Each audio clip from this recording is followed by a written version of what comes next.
Okay, so you know me, I always have something prepared and up my sleeve. I guess today, like, I was driving home after running the Land Care Forum, and I was like, holy shit, like, we just, like, did that. And what I really was thinking about was, I guess, like, people who I've met, like, leading up to, like, I guess, turning 30, but also I guess, like, a little bit of reflection. And I did actually want to say something, and that's why I had prepared something, because I knew, I guess, I'd probably get emotional. So trying to then think about what I actually want to say on my 30th birthday, I actually did some research, and I've been posting on the Facebook. So that's the best way. So I Googled, like, the best 30th speech, and I found some, like, YouTube links. Apparently, if you have, like, graphs and PowerPoint, like, and I was seriously thinking of preparing that, and I actually spoke to Johanna. I was like, I wonder if you can do a PowerPoint. But anyway, I guess time got away from me to actually do that. And I guess a week ago I actually did find a slither of time amongst, I guess, my busy life. And I was taking a mid-afternoon nap, and I was starting to think about, okay, what's the big deal about turning 30? Because everyone's talking about, like, oh my God, you're turning 30. And I think it's like actually turning 25 is when you, like, kind of think, wow, what am I doing with my life? And then once you get to, like, this stage in life, you're like, actually, I'm living life. And that's pretty much where I am. So what I learned after doing my research is that your brain actually starts to sharpen. We actually start to own our own personality rather than many. Sounds like a joke. We are less insecure, stress less maybe, and most of all, you finally feel free to be yourself. And most of all, that for me, that's unique. So I wanted to share a story. And so it was on my 12th birthday that I got a birthday card from, like, my best friend at the time. And on the front of the card was 3 monkeys. And one of my friends is, like, catching an Uber right now. And anyway, so on the front of the card, there was 3 monkeys, and 2 were doing the same thing, and the other one was doing, like, you know, pulling a funny face and doing something quite weird. And on the inside of the card, it said, happy birthday to the most unique person.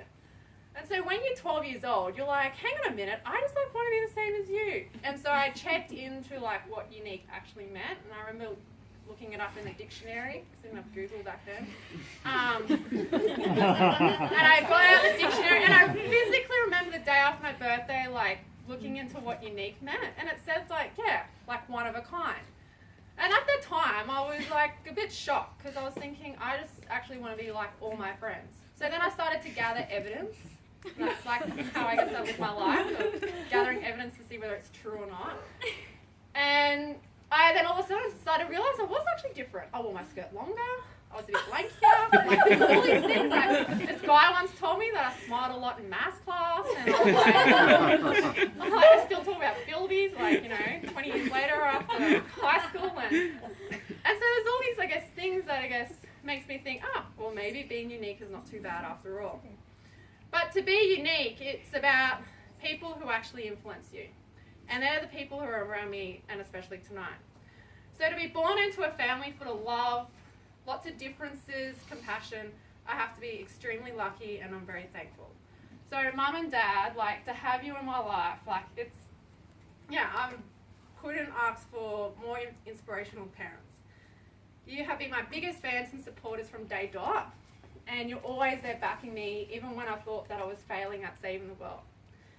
And I still remember, like, coming home from university one day, and I was like, oh, Mum, you know, there was this lecture, and it was about climate change, and what I've decided, I'm going to be a ranger, and I'm going to save the spit.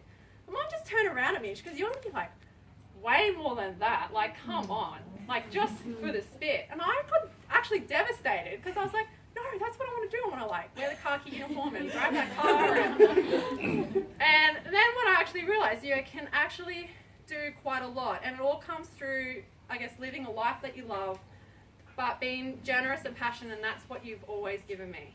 And that's what's grounded me. And I guess that's what I hope to continue with, following in your footsteps, and that's always giving before I receive. And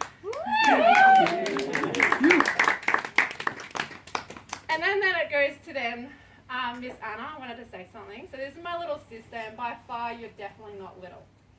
You are my sunshine and definitely not my shadow. And your outlook on life, positivity, and free spirit is what I admire the most. There are so many memories.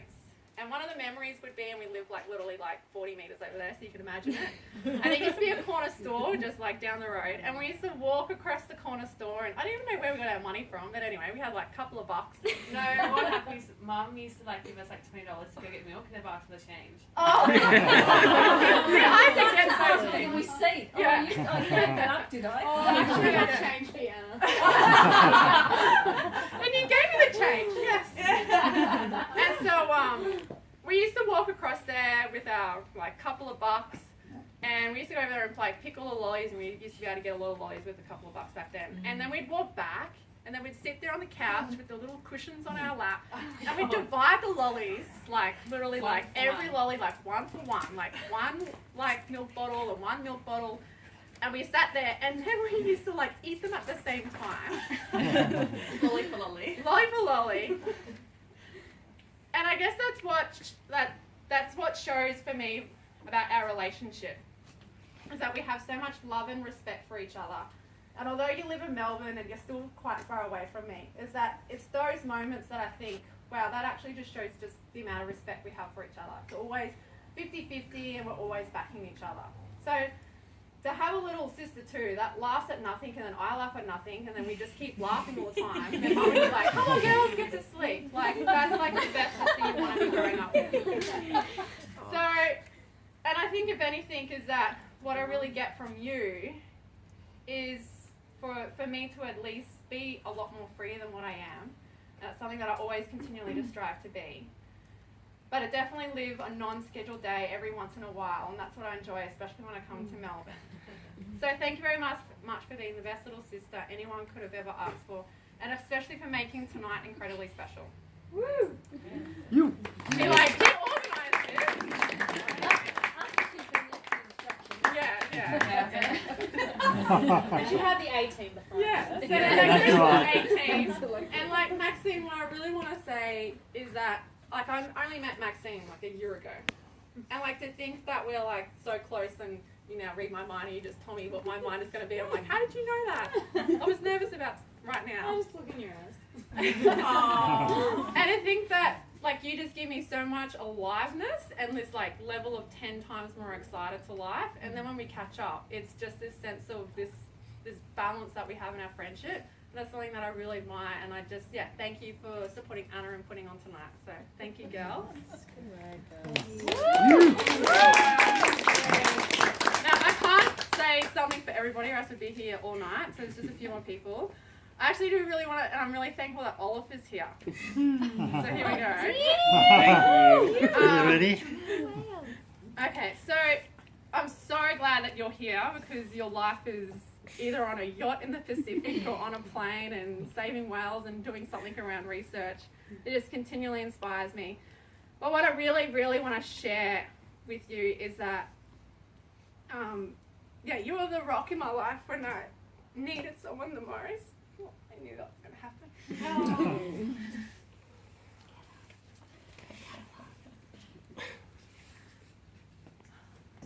You know what I'm going to say.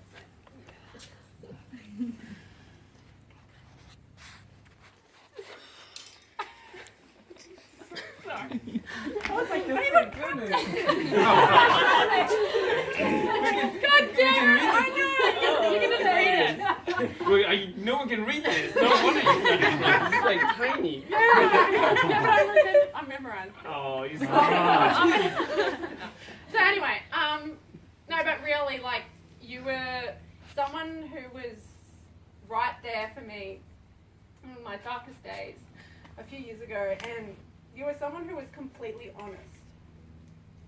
And at that time, I hated you for being so honest. Yeah, I remember that. Like, I hated you. But you're still here. Yeah. And I frequently think of the conversation that we had. And to have that conversation with me, you must have had so much courage. And that no one has ever had that amount of courage to tell me that the stories I was telling myself was a lie. And that I was living this life just to get through every day. And it's these stories that if you went in my life, like, no, I'd probably still be here. Yeah. But I wouldn't have the courage that you were able to give me that courage. So what I really admire about you is that you have given me this much more courage to just keep living my life every day. And I really want to thank you for that. And that Thank one you so conversation. much. Yeah. Wow.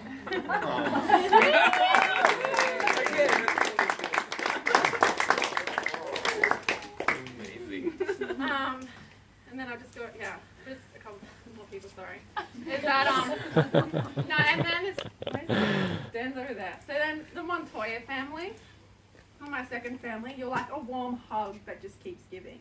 You adopted me like your own daughter straight away, and a sister, and you trusted me despite the circumstances that we're in. These are circumstances that we never wished to ever be in, but they were special.